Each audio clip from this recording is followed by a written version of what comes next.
in the studio to interrupt me tonight. I love that power. I love that feeling of not being interrupted for a change, if you know what I mean, considering who I surround myself with. Anyway, you can interrupt me. 800-956-7266 is the number. Email talkback at sportstalksc.com. Twitter at sportstalksc. Mark Richt reportedly headed to Miami, back to his alma mater, so another job filled. Maryland has its guy, Durkin, the defensive coordinator, apparently reportedly headed to Maryland. Let's see. Oh, South Carolina. You're wondering about South Carolina. Well, what I can tell you here late this afternoon is Sean Elliott interviewing this afternoon. In fact, it may still be going on. And we're told that the interview is a real interview. You know, you might have thought he was just going to get a cursory talking to from Ray Tanner. Thank you, slap on the back, great job, have a nice day. No, told it's a true, in-depth, complete, total interview. May still be going on as we speak. I'm told that as far as we know and what I'm told, Muschamp did not interview today at South Carolina. That's what we're told. There was a plane that came in last night from Auburn. It flew from Auburn to South Carolina to Columbia. Didn't go from Columbia to Auburn and back, came from Auburn to Columbia. Now, that could be just, totally disconnected from the search. But, this time of the year when you're looking for a coach and Muschamp's a hot topic and he's at Auburn and a plane comes in, it makes you wonder. But it could have just been coincidence. We'll tell you some other stuff, too, that we know about the South Carolina situation coming up. But a lot of stuff flying around out there. Lincoln Riley from Oklahoma, that name's being talked about quite a bit, and the possibility that Ray Tanner will talk to him.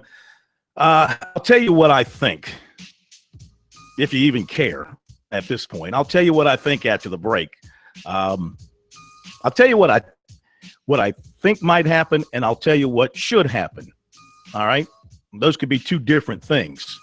And I'll do that after the break. 800-956-7266. Phone calls coming up. Dabo Swinney coming up. SC Wild later tonight as well. Be right back.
a lot of people are still questioning Clemson, really just how good they are. And I'm waiting to see these next 3 ball games. Now, Rick, do you agree with that from a defensive standpoint with Clemson? I mean, look, do numbers lie? They're number 5 in the country in total defense. Number, I think, 12 in scoring defense. Number 1 in tackles for loss. Up there in sacks. Teams their percentages against them aren't real good. I mean, are there holes in this defense from what you've seen? Yeah, I do think that they do have some issues on their defense right now. I think the Boulware kid is hurt, obviously, and I think that's hurting them right now. I think their linebacker core is not the greatest in the world. I think that they will have some problems still when they get against a team that can really put pressure on their defense. I'm talking about a big offensive line, big stud running back. Like Alabama, I think will give them problems because I think Alabama will be able to move the football on them. Now, as to whether they play, who knows? Who knows that right now? But I tell you, another team I think can give them problems is Michigan State. They can run the football, and they've got a little bit, and they also got an outstanding quarterback too. So Michigan State will give them problems. I don't know that much about Iowa to comment on them, but I do think that North Carolina's got a shot at them. I won't say that I think that North Carolina's going to win because I don't think they're going to win. I think Clemson's going to win this game, and I think that. But I do agree with Corey. I think their problems are on defense, and when they get a real powerful offense that can just shove the football right at them, I think they may have some problems. Corey, what about you, Clemson and North Carolina? Now, Rick was talking about a team with a talented mobile quarterback, a big, strong running back. This is what North Carolina has. Elijah Hood coming off a game in which he rushed for over 200 yards against NC State. He's 220 pounds of speed and muscle. You know that Williams, the quarterback, if he doesn't make the mistakes in the passing game, he's a big guy, 6'2", 225. We know what he can do. How do you see this matchup? It's going to be very interesting, and it's all going to be about turnovers. I think offensively, North Carolina is one of the best in the country. And you mentioned the running football, Elijah Hood. I had a chance to meet him on a recruiting trail a couple of years ago. Good kid. Marquise has 780 yards rushing himself, double-digit touchdowns. He can throw the football. Buck Howard, Quinshad Davis at the wide receiver. They're good in special teams. And North Carolina's going to get in a problem. Now, the question is, can Gene Chiswick's defense hold up and make enough plays, get enough stops? The key to beating Clemson is getting 3 and outs. You got to get off the field, get your offense more possessions. If they can do that, they're going to have a great chance to win. I think the pundits are believing that I guess what is it down to now, 4 point, something like that, 4.5 for Clemson. So it's continuing to drop. And I think Clemson, that's what, 11 weeks in a row feel they've been playing football. So. Are they going to be tired? I mean, I'm just waiting to see. This is an intriguing football game. The last time North Carolina was at Bank of America Stadium, they lost another South Carolina team, the Gamecocks, and I'm looking to see if they're going to be able to redeem themselves. But that one, real quick, your question about stats and all that, stats are a big lie. And Bill Parcells always told us, if you listen and pay attention to stats, you become a loser because those stats can paint a picture that don't tell the whole truth. Call me a loser. A loser. I mean, that's all I can hang my hat on. It's not like I played in the NFL like you guys, all right? Just call me. Come on, Phil. We can paint pictures of all kinds of stats, but don't mean that they're good. I mean, look at who they played. Who have they played with each other in their offenses? Well, I mean, Notre Dame, Florida State, Louisville. Notre Dame had almost 600 yards of offense. Okay. And Florida State, with the running game, look what they had. South Carolina, Phil, had 400-something yards of offense. South Carolina, when a dude a few years ago was bagging groceries, starting at quarterback, and a freshman with one shoulder. I mean, come on. I mean, you got to start looking at the facts, Phil. The eye test. That's why I don't look at stats. I can care less. Yeah. I want to turn that film on and see what I see. Just call me a loser. All right, hang on. We're going to come back, and you know what we're going to talk about next. I don't even have to say it. You know what we're going to talk about next. We've got our defenders here. They're being very defensive with me here tonight. The pastor of pain, Corey Miller, and the doctor of pain. I like that. The doctor of pain, Rick Stanford. Both used to deliver pain when they played. Back in a moment.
Check an email.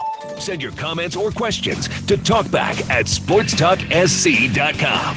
Now, more of Sports Talk from Columbia's Main Street.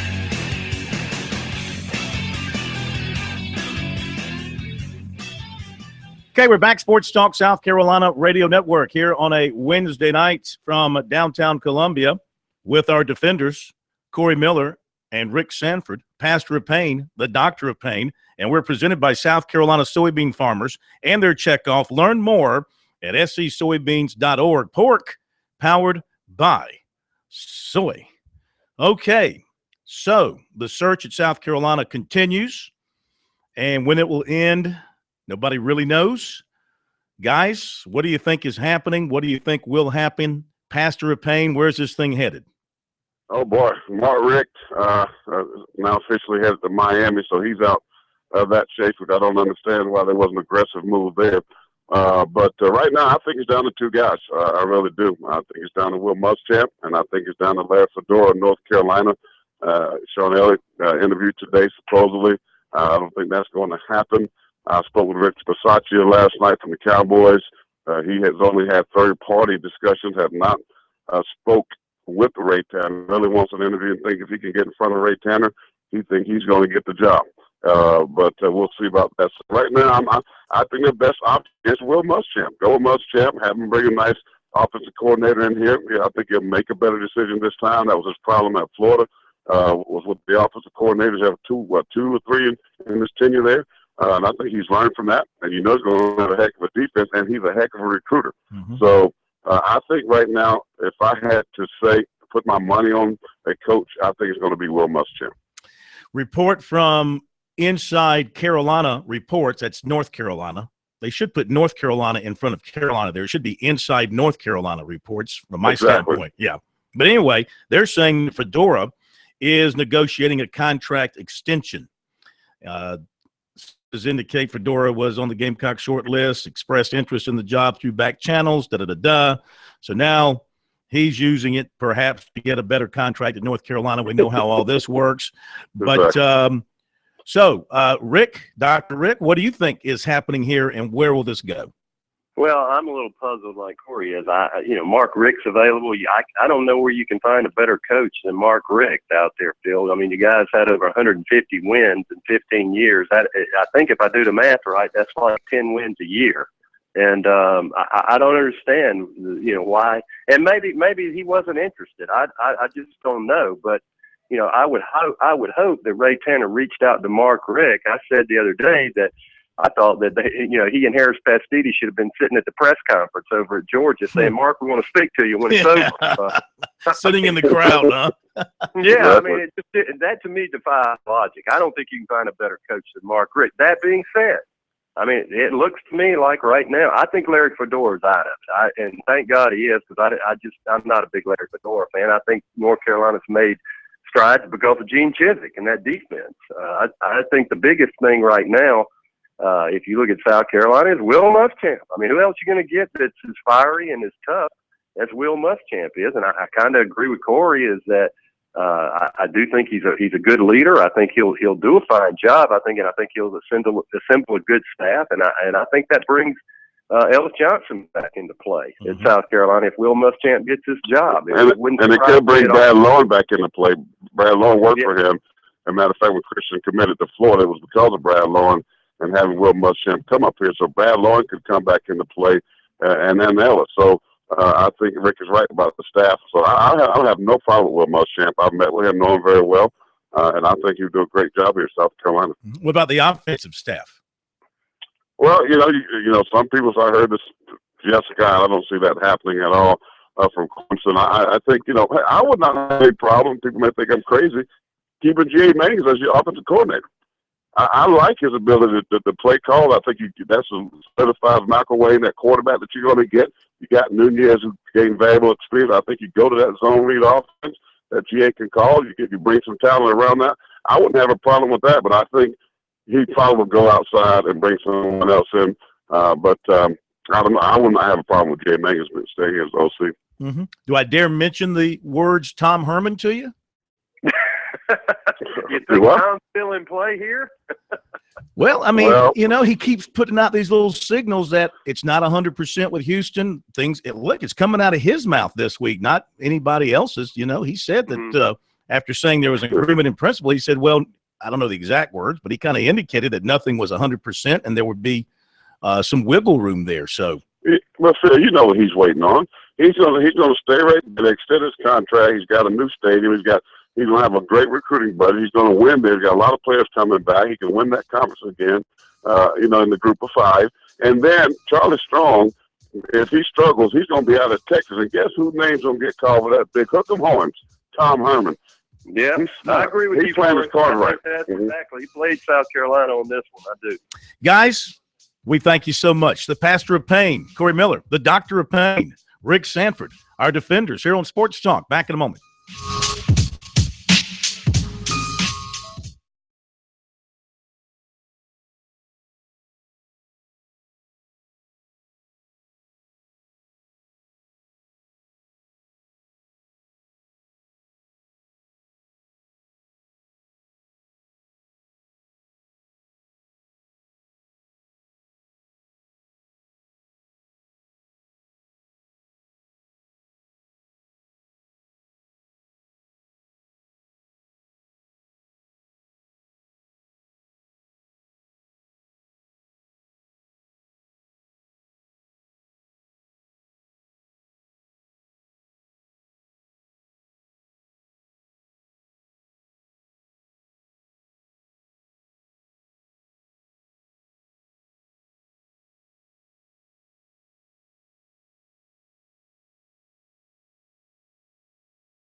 Now back to Sports Talk, South Carolina's most listened to sports talk show for more than 30 years.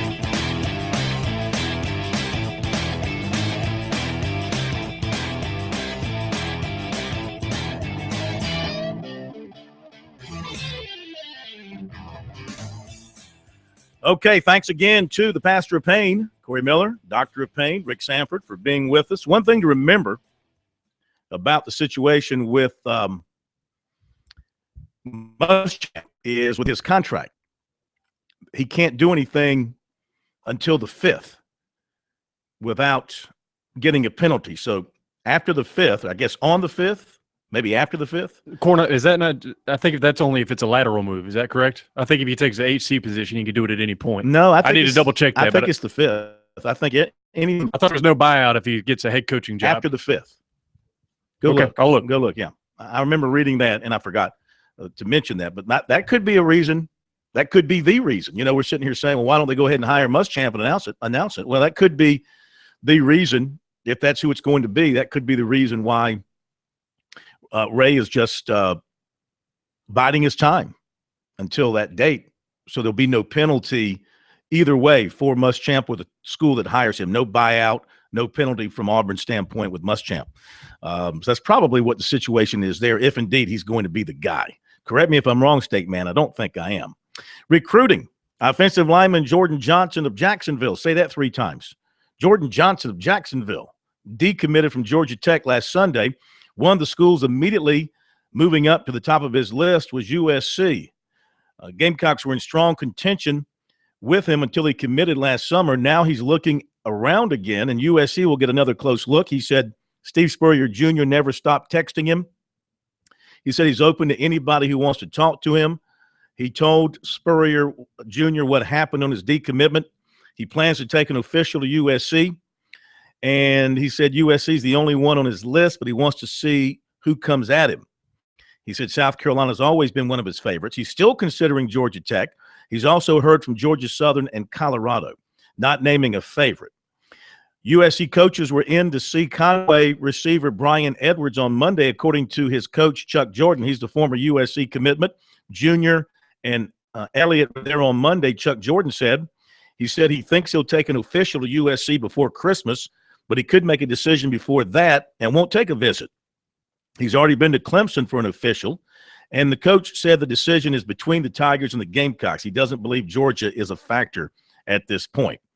He said USC continues to recruit him as a receiver, and Clemson reportedly likes him as a safety.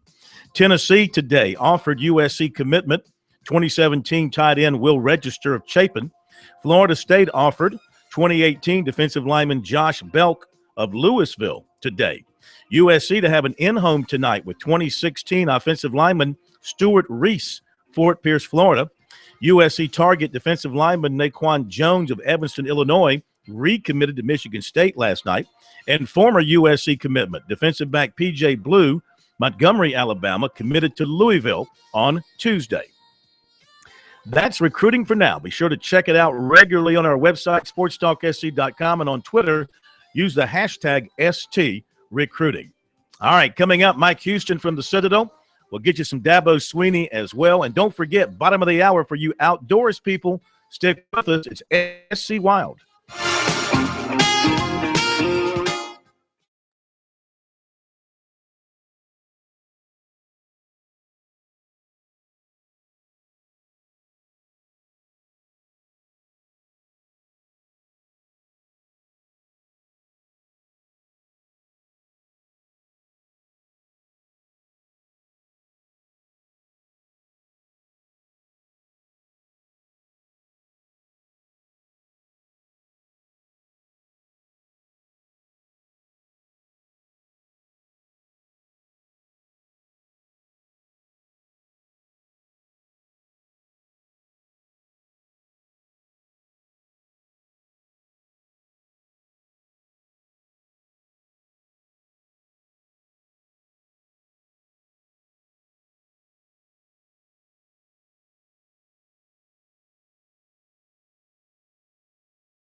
Live from Columbia, this is Sports Talk on the South Carolina Radio Network. Be a part of tonight's show. Call us at 800-956-7266 or email talkback@sportstalksc.com. Now, here are your hosts for Sports Talk, Phil Kornbluth, Kevin McCrary, and Tom Hayes.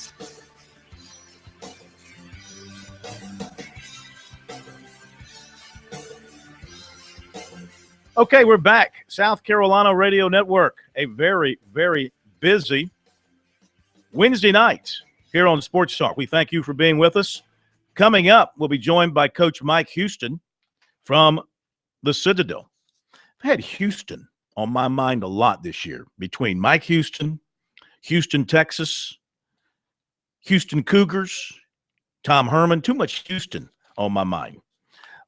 What else in Houston? Jadeveon Clowney, DeAndre Hopkins. Houston's come up a lot. Saw Houston play in Miami. Just Houston has been all over my place, all over myself. The space program, they haven't done too much recently, though, to catch my attention. Just a bunch of other things. So Mike Houston coming up here shortly on Sports Talk. Looking forward to hearing from him. Dabo Swinney following that, as the Tigers have practiced today. Ray McLeod in a brace. He will play against North Carolina. Before we move forward, let's give you the high school football report for tonight here on Sports Talk, brought to you by Farm Bureau Insurance. With new auto insurance rates from Farm Bureau, you could be saving a whole lot of money, even if you received a quote before. Rates are now more competitive than ever. Get a free quote today from your local Farm Bureau Insurance agent. Tomorrow night, it's the Palmetto Champions Awards here in Columbia at Seawells. We'll be there for that. Here are the finalists for the awards. The Lineman of the Year in the Big 16. Upper State, John Tez Littleton of Gaffney. Lower State, John Simpson of Fort Dorchester. He's a Mr. Football finalist. In 4A Upper State, Chris McCarthy of Westwood and Javon Kinlaw of Goose Creek. 3A Upper State, Cade Stewart of Daniel. And Lower State, Mason Ray of Swansea. 2A Upper State, Jasiri Caldwell of Newberry, who, by the way, is the son of former USC defensive lineman Cecil Caldwell. In the Lower State, Jabari Ellis of Lake Marion. 1A Upper State, Zach Epting of Christ Church. In Lower State, Malcolm Garrett from Cross. The backs of the year, Big 16 Upper State, Colin Hill of Dorman. Lower State, Bailey Hart of Wando. 4A Upper State, Austin Scott of Spartanburg. Lower State, Brian Edwards of Conway. 3A Upper State, Logan Bailey of Chapin. Lower State, Brandon Sinclair of Myrtle Beach. 2A Upper State, Terrence Wilson, Batesburg-Leesville. Lower State, Deshaun Davis of Dillon. 1A Upper State, Jordan Fair of McBee. Lower State, Isaiah Odom of C.E. Murray. And the specialists of the year, Big 16, kicker R.J. Bacon of Spring Valley. 4A, Christian Kinsley of Lexington. 3A, Matthew Gravely of Pickens. In 1A, Julian Minna of Christ Church. There was none in 2A. Coaches of the year, Greg Porter, Big 16 Upper State from Hillcrest. Lower State, Kenny Walker, Ashley Ridge. 4A Upper State, Chris Miller, Spartanburg. Josh Stepp, Lower State from Lexington. 3A Upper State, Will Young of Greer. Lower State, B.J. Payne of Hilton Head. Give you the others in a moment.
Okay, we're back on Sports Talk. We're going to get to Coach Houston in just a second. I want to finish these other coaches of the year for tomorrow night. 2A Upper State, Antoine Hillary of Strom Thurmond. Lower State, Chris Carter of Lake Marion. In 1A Upper State, Bill Kimry of Calhoun County. And Lower State, Brian Smith from C.E. Murray. And again, we'll be there tomorrow night to a broadcast from Seawells. And, of course, we'll have coverage on the website after we go off the air of the award winners, and the winner of Mr. Football will be announced tomorrow night at the conclusion of the awards presentation. But right now, on to on-the-field football. We've got 3 teams in our state still playing college football. After Saturday, we'll have 2 teams.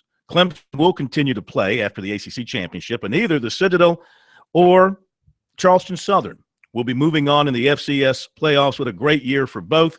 Citadel coach Mike Houston joining us now as he takes his team the ride up I-26 West to Charleston Southern. Not a long ride, and going to take on a team that beat them at Johnson Haygood Stadium 33-20 back on September 26th.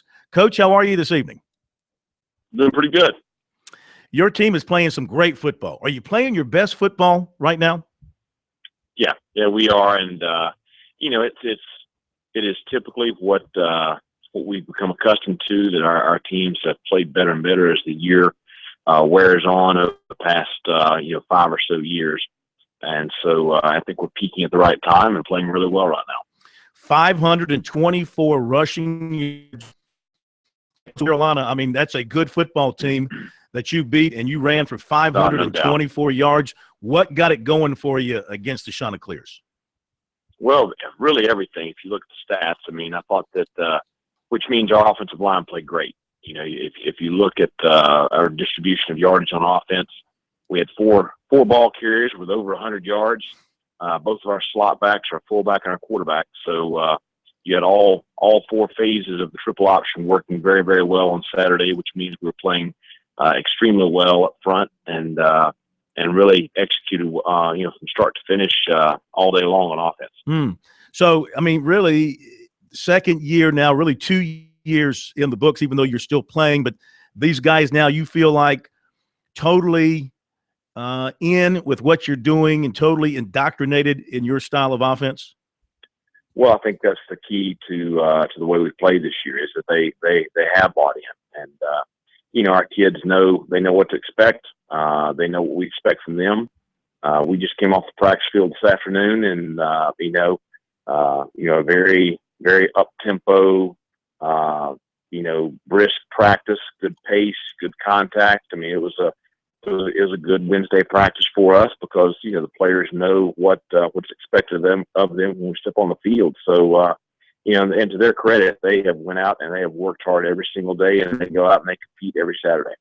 Now, they've done that. I mean, it has been a great run for you, with the exception of the stumble at Chattanooga, but that was on the road against a very good team, no doubt about it. But then you go and beat South Carolina, and then you go and beat Coastal Carolina. I mean, Citadel fans are like, this is something that they haven't experienced since the days of Coach Taff.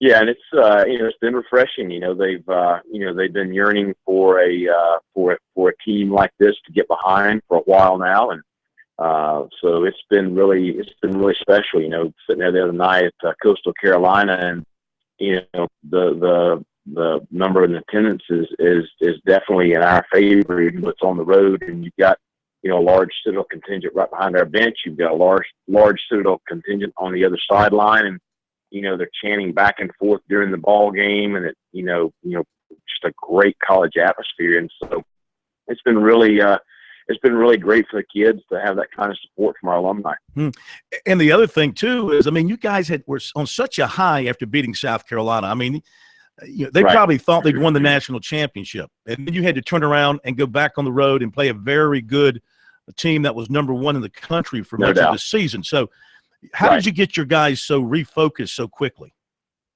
Well, the thing is they're playing with such confidence, and at the same time, they've done a great job all season long, especially since the bye week, of just focusing on the game right in front of them.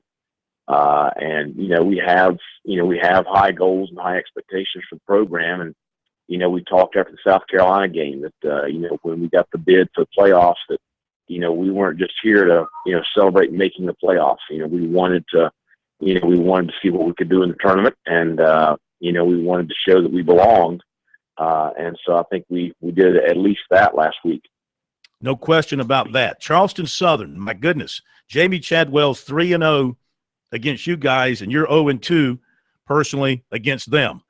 And they got you earlier this year at your place. How do you approach them? What do you have to do differently? Well, we approach them the same way we approach everybody else, and we take it 1 week at a time, and I know it sounds very cliche, but that is exactly what we do. The game earlier in the season, provides good film for us to look at. Obviously, we know their personnel fairly well, but we are not the same team that played on that film, and they are not either. We both improved over the year, and our places where we were young and inexperienced at that point in time are now extremely experienced and playing very, very well. So, the thing is we made so many mistakes there in the second half of that ball game. We went to the fourth quarter with the lead, and just, we turned the ball over in the fourth quarter and did not get the stops needed on defense, and it got away from us. So, we've got to, not make those mistakes, which we have not been making. So, and you get in a game like this and you got two of the top teams in the country squaring off. It's going to be a great environment. It's going to be a packed house, maximum capacity crowd. It's going to be a very good college football game, and it will probably come down to the exact same things that most of these games are going to come down to, which is turnovers. They haven't played since they lost to Alabama, and their last win was against Liberty back on November 14th. You've been kind of rolling along. Is the momentum on your side, or did the extra rest, you think, was that good for them? I don't know. I mean, I've been on both sides of the coin. I've been there with a bye in the first round, and I thought at times it was good. I thought at other times it wasn't. But certainly, it is what it is. So I'm sure that they used last week to prepare for both teams. That's what we would have done, and so they got a jump start on preparing for our offense and our defense. And at the same time, we've played very, very well against high caliber competition and got 2 straight wins. So I think that we're both coming into this game on pretty good highs.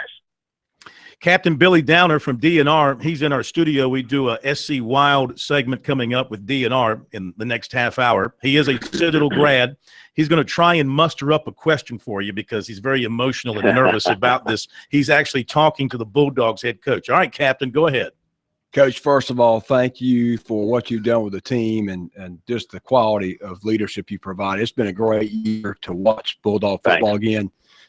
Graduate at 93, some good football back in those years. Fantastic, yeah. It was super time. Good friend Robbie Briggs played on the team back then. I know you know Coach Briggs, but it's been great watching y'all. Great to watch at the Carolina game, and just good luck to you this weekend. But I do have one question for you. How about young Tyler Renew? Tell me about that young man. Just an impressive young man from what I saw on the interview after the Carolina game. Well, and, he is such a great story. He's a great short-term story just in what he's done in the last calendar year, overcoming some challenges and, going from at one point in time early in the season, 3rd on the depth chart to, really leading our team during this resurgence the last 2/3 of the season. And, really, the punctuation point for him was the game at South Carolina where he had a huge day. And his long-term story too. I mean, his mother was tragically killed in a car accident when he was a young child. His grandparents took him in and raised him, and he is just an outstanding person and someone that I could not be happier for his success because he handles it the right way. Coach, as always, we thank you very much, and best of luck to you on Saturday. It's going to be a Bulldogs. Great game. Yeah, I encourage, if you don't have a ticket, well, it might be too late. That place is going to be packed in. Coach Mike Houston. We'll have Coach Chadwell with later in the week. Back, more of the Billy Downer Show coming up.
The sports talk show of Main Street, South Carolina. From the coast to the mountains, we cover it all.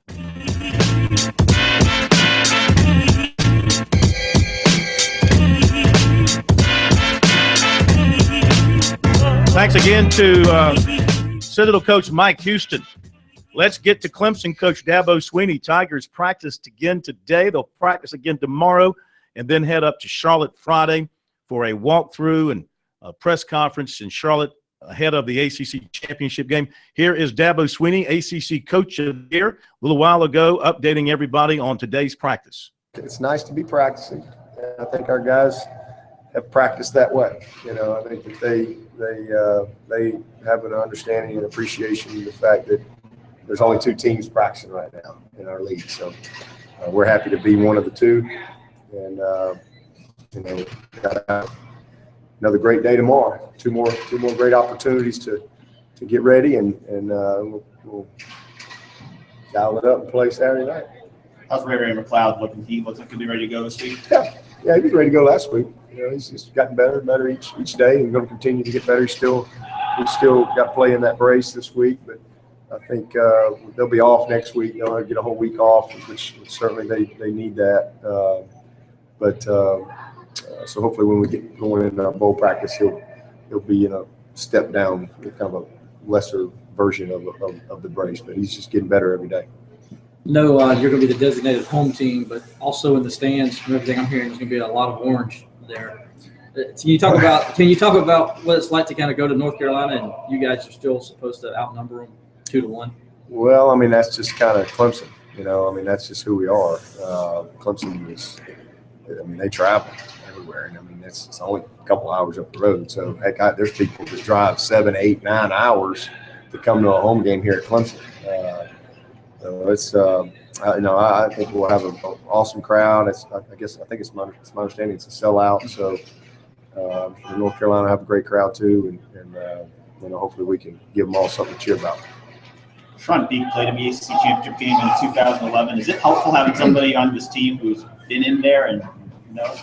I mean, I don't know. It's helpful having Sharon Peak. I know that. I think we don't have. He's the only guy we've got that's played in this game, but we got a bunch of guys on this team that have played a lot of big games. So I think that from that standpoint, it's just it's another big game, and these guys understand that. We kind of have that championship mentality every week, but this one there is no next week. This is truly the last 4 quarters of the season. So these guys understand the moment and opportunity and how they got to play to win these type of games. How valuable has his experience, his leadership, Sharon, been in general? He's been phenomenal. I mean, the guys have great respect for him because they've all seen what he's gone through and how he's persevered and kept the faith and just continued to, work and strive to reach his potential. Even though he'd have a setback he'd just kind of keep getting up. So, and then to see him have the success that he's had this year has been great. And I'll tell you what, he doesn't get enough credit for. I mean, he's been an unbelievable blocker for us. I mean, he has really made a difference for us blocking. Obviously you see him catching the ball, but he is easily one of the most respected guys on this team. All right, Dabo Swinney from just a little while ago. SC Wild coming up next.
It's time to get wild with SC Wild. Everything hunting and fishing from the South Carolina Department of Natural Resources and your host, Phil Kornblut.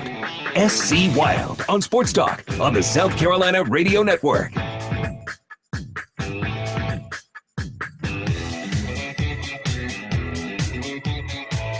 Okay, time for SC Wild here on Sports Talk, starring Captain Billy Downer from DNR, Department of Natural Resources. Of course, he had just showed us his versatility by asking Coach Houston a very good football question. Very good. Congratulations. Well, thank you, You have Phil. now entered the world of sportscastering. I'm not sure I'm that far, but thank you for the compliment anyway. Good to have you with us. Hope you had a great Thanksgiving. It's good to be here. I did. Yeah, Good. what'd you eat? Well, what else? We just talked about that, Phil. What else do you eat on Thanksgiving Day? But do you eat a special turkey? No, Did you kill your own turkey? No, did not kill our own turkey. Okay. No, did not. We ate a domesticated turkey. Okay.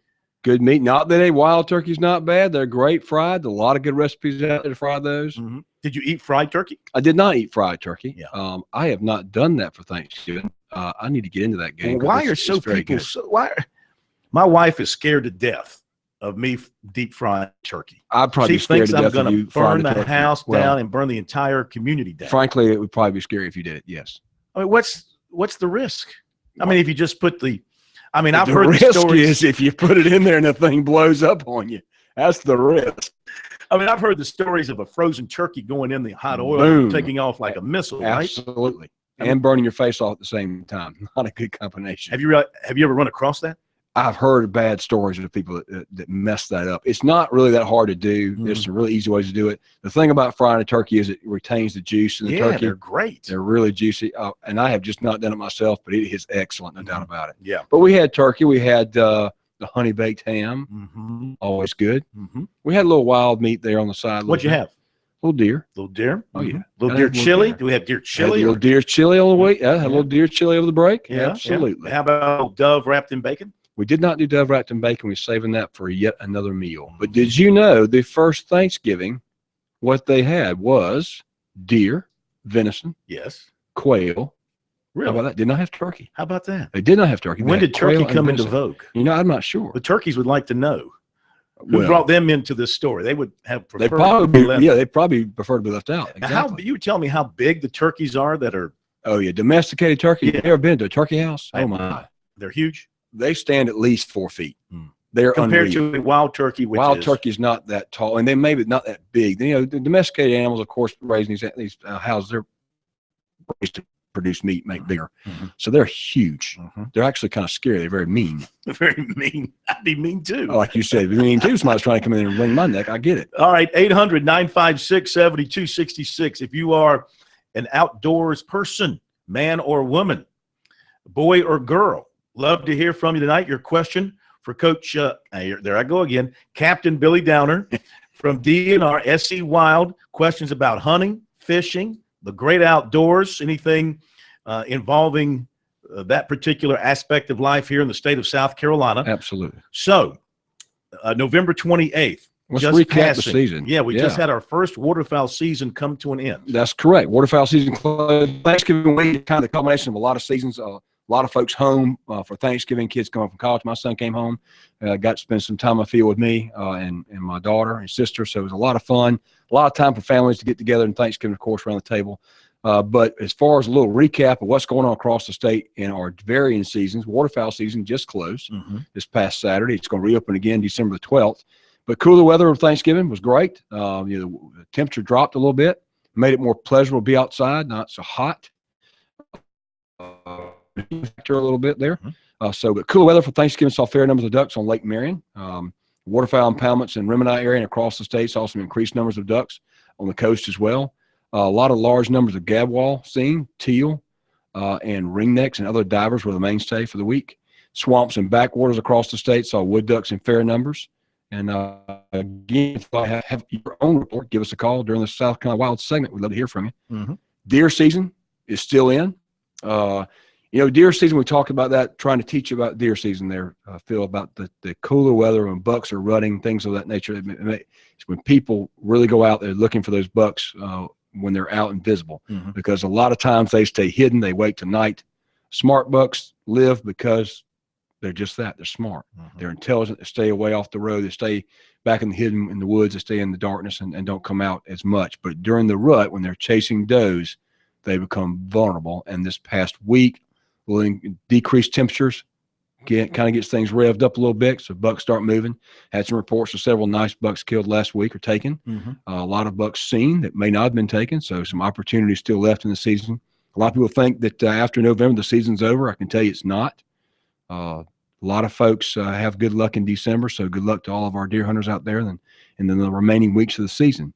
Dove season closed this past weekend as well.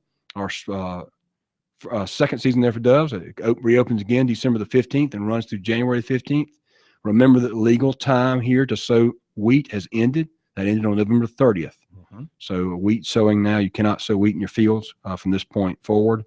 But the dove season, again, cooler weather tends to bring in migratory birds. We say migratory birds, the birds that fly in from up north. They tend to be bigger, a little bit more plumper. They've been flying, but they came in. So a few good hunts over the past week. Not too many, but a few. I heard a few reports of some dove seen. So, why do we have a closing of the waterfowl season and the dove season? One on November 28th, one this past weekend. Well, I guess same thing. And then they reopen. Why just a couple of weeks of downtime and then you reopen? Sure. For the most part, make it simple. The federal government gives you a certain number of days you're allotted to place your season in. Most being 60 days. And a lot of times we take that allotment, what we try to do is to create a split in there to give you that first opening day season. Of course, the opening day, it's the best of the world. It's best. The ducks are unaware. You're going to have better hunting opportunity. They haven't been shot. There's not a lot of pressure. So it's great for hunters that first day. When you have a split like this, it gives ducks a break again, gives waterfowl a break. They can rest and relax. They get back into feeding areas. And then they get that second opening day experience that second time when it opens back up. So it gives waterfowl a break, lets them rest, get back in areas again, gives opportunity for hunters again for the first day opening day experience. They really need an opportunity to rest? Absolutely. I mean, serious. Well, South Carolina hunters are hard hunters. There's no doubt about it. They hunt as hard. You go across this country, I would argue with you that we have some of the hardest duck hunters in the nation. We hunt fewer ducks for more days and more people than a lot of states, I would argue. Yeah. We have guys that go across this country, and if you meet a South Carolina hunter in Arkansas, you're going to know it because they hunt hard. They work very hard. But in South Carolina, we have fewer duck numbers. We have fewer areas to hunt, and our hunters really compete hard for those areas to hunt. And so it's great to have that break to give the opportunity for the ducks to rest, get time to get back in some good areas again, where hunters can get out and have another opportunity. How about that? 800-956-7266. If you have a hunting story for us from over the holiday weekend, share it with us here on SC Wild with Captain Billy Downer from DNR. Hopefully you didn't have any reports over the holiday weekend of any incidents in the world of hunting in the state? Unfortunately, we do continue to have incidents that occur. Like I always talk about, particularly deer hunting in our state, folks always hit the stands. They climb. Anytime you climb, you get elevated off the ground, there's an opportunity to fall. And unfortunately, as much as we try to preach it, and you'll hear me before the show's over, I'm going to try to hit a couple safety reminders, but we always tell folks, if you're going to climb a stand, wear a safety harness. Now, in the old days, guys would say, that's silly, that's sissy, I'm not going to wear a safety harness. But what's your life worth? You fall out of the stand, it's going to cost you hundreds, if not thousands of dollars of broken bones, or even worse, you could lose your life. Wow. It's not worth it. Wear a safety harness. They're about $50. There's lifelines out there for $25, $30 as well that go with that. They'll keep you connected from the ground, from the first step, all the way up and back again. All right, let's jump to a quick phone call before the break, and we're going to go to Alan in North Augusta. Got about 45 seconds before the break. Alan, welcome into SC Wild with Captain Billy Downer. Thanks for having me. Sure. Billy, my parents just bought a place at Lake Greenwood. I got a question for you. Can you duck hunt? Can you shoot a gun out of a boat on the lake, or do you have to go up into the rivers to do that, or that feed the lake, or what? As long as you're not shooting at gamecocks, you can shoot. No, I'm kidding. He's a big tiger. No, Lake Greenwood is open to hunting. I know that. There may be some specific regulations, and I'll check that out here at the break, and I'll get back with you on that just to make sure there aren't any specific restrictions on Lake Greenwood. Very good. Thanks for the phone call. More calls coming up. Tell us what you did hunting-wise over the holiday. Back in a moment.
Back on Sports Talk, SC Wild, DNR with Captain Billy Downer. More with him in just a moment. I want to remind you, coming up December 12th, a week from Saturday in Myrtle Beach, the 2015 Touchstone Energy Cooperative's North-South All-Star Game.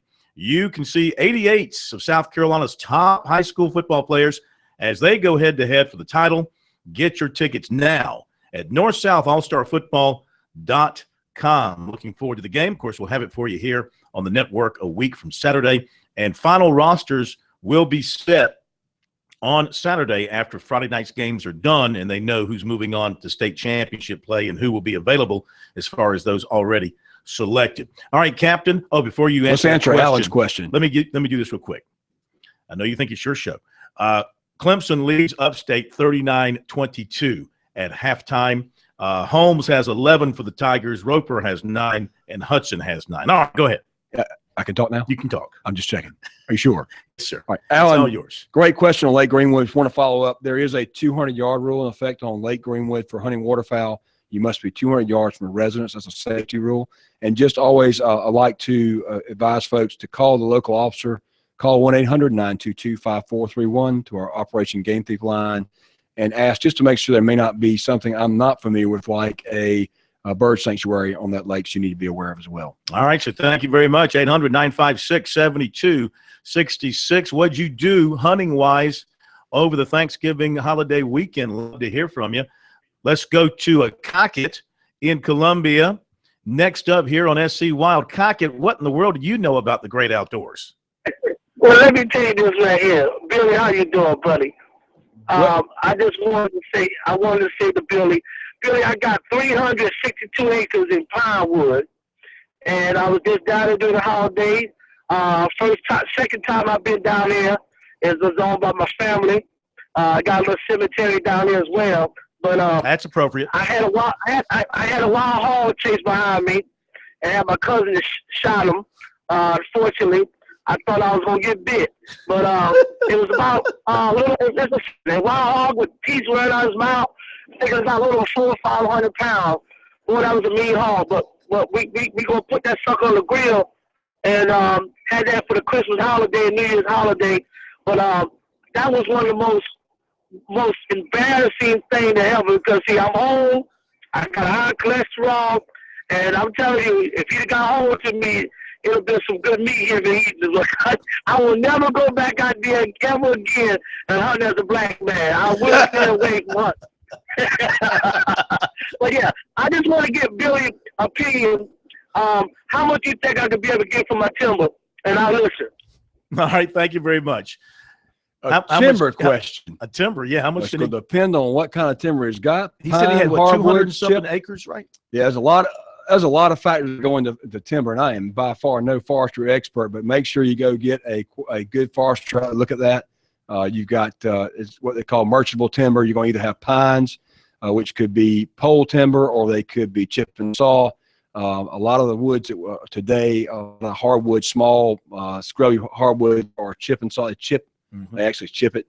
They're using that for fuel at our like IP, International Paper, at the mills to run the mills. But so it just depends. A lot of different types of timber out there. But good luck looking for that. Hogs are a problem across the state, so no news there.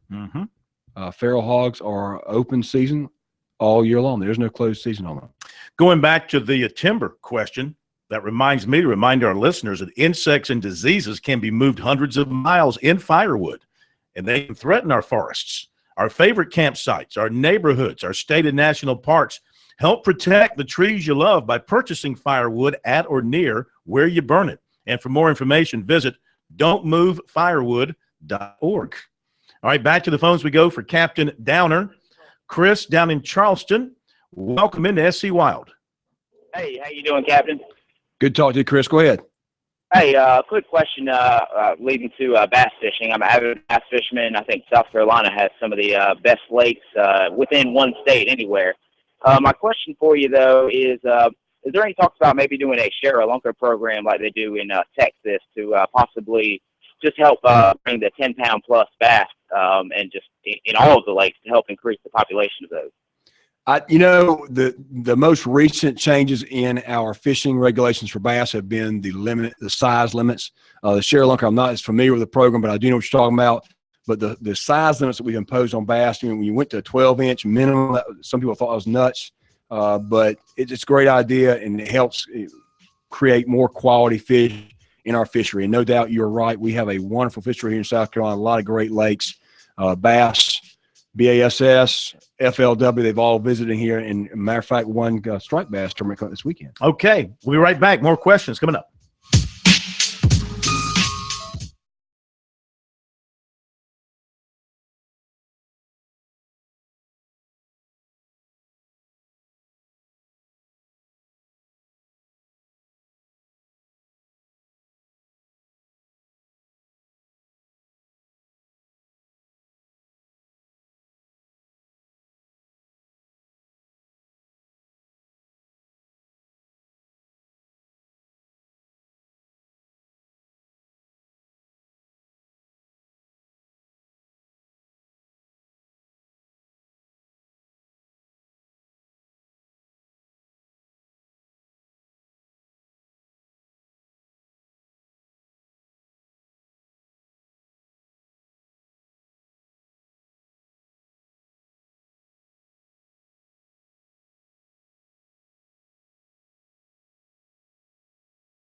This is the place to talk Tigers, Gamecocks, and more. Sports talk across the state on the South Carolina Radio Network. Back with Captain Billy Downer from DNR, our final couple of minutes. If you have a quick comment or a story from over the holiday weekend regarding your great outdoors activities, hunting, fishing, whatever the case may be, 800-956-7266 is the phone number. All right, so as we wrap things up tonight, Captain, what notes do you want to leave us with here on this Wednesday night? Well, a couple of things just real quick. We've got small game seasons in full swing in the state. We'll probably do another segment on that in another show. But yeah, you mentioned rabbit season. Absolutely. Rabbit season opened up on Thanksgiving Day. Quail season opened up just before that, November the 24th. Squirrel season's in full bloom now. Full run now. Now, I had a pet rabbit. I understand. Recently passed away. I do know that. By natural causes. And we did. We don't want hunting of pet rabbits. No, this is not pet rabbits. This is wild rabbits. But you can take a wild rabbit and make it a pet. Yeah, well, let me tell you that the biggest thing on the small game is it's so cheap to hunt. It's an easy entrance for hunters. It's also a great pastime. It's been a tradition here in South Carolina, across the Southeast, and it's an old. I say an old way of hunting because there's a lot of people that used to do it, and they're getting back into it. It's great to bring kids along. Have you ever eaten squirrel? I have. Now, part of perlo, rice, sausage, and squirrel, rabbit in there too, all mixed together. What does a squirrel taste like? What does everything else taste like? Tastes like chicken. Chicken. There you go. Not as much as the alligator. It's a little bit better than alligator. It's good stuff. Listen, now, I'm a guy in my neighborhood. If a squirrel's crossing in front of me, I will stop for him. I do that too. Okay, absolutely. But the fun thing with squirrels is the dogs. People get into hunting squirrels with dogs, just like you hunt coons, raccoons with dogs. They tree them. They have treeing contests, barking. See how many times the dogs bark in a minute, 60 seconds. They'll count it and all that. A lot of breeds have gotten popular now. Dog breeds: the mountain feist, tree and feist, mountain cur, and the list goes on. Raccoon season. Raccoon season's in full swing again, also as well. They can be hunted with guns and dogs from September 15th through March 15th. Grouse? What's a grouse? Grouse is a bird, upland bird. They are usually in the mountain air regions, and we actually have some grouse in South Carolina. I'm not going to say that they are just prevalent everywhere, but we do have grouse. And that season, if you live in the mountain regions, is opened up on Thanksgiving Day and runs through March the 1st. It's a 3 per day limit. Okay. With quail, 12 per day, rabbit, 5 per day, squirrel, 10 per day. A lot of opportunity out there in small game. $12 for your state hunting license. That's all you require. That's it. That's it. To go small hunting. Small game hunting. Small game hunting. Absolutely. Okay. Next week, what are we looking at? Or 2 weeks from now, I'm sorry. You know what? We'll see what the weather brings in. We'll probably hit some more eventually stories. It's going to get kind of chilly here. Absolutely. We'll probably hit some waterfowl stories, get some good stories from some folks and give a good report. Okay. So we are wrap up deer season. Get ready for Santa Claus.